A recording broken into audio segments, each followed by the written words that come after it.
So this video is going to be about how much currency I made in the first week and how I made it. The first day was very bad for me because instead of playing the first night, I decided to play Dota 2 because I wasn't feeling like playing this league, but I decided to, give it a chance, give it a try. I did level 45 to 67 logbooks, basically logbooks from the campaign, until I got some currency, and also until lots of level 68 to 73 logbooks appear on the market at a reasonable price. I did not complete the Atlas at all, and that's basically what I did. I just ran logbooks, constantly upgrading my gear and progressing into higher level logbooks. And early day 3, this is the gear that I had. Now I was a bit unlucky because this chest piece I decided to use Orb of Fusing instead of using an Omen, and Black Morrigan was also bugged, and it turned out that I was really unlucky, and I spent 14 divines on this chest piece just to link it. The gems are obviously level 21 with Empower level 4 and Awakened Gems level 5.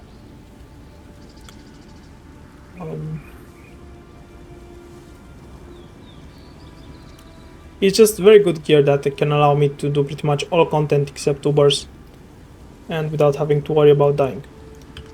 I'm level 88.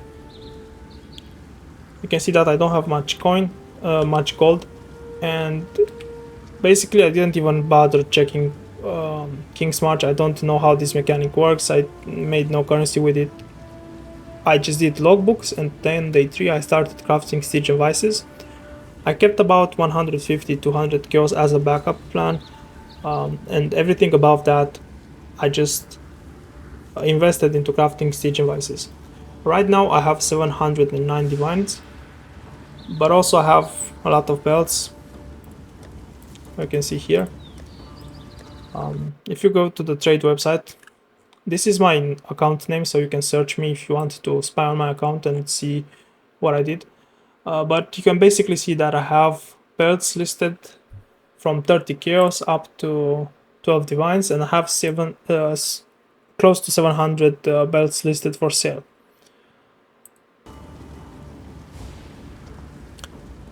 This league, I didn't use Fertile Catalyst because obviously they changed it and it was no longer profitable.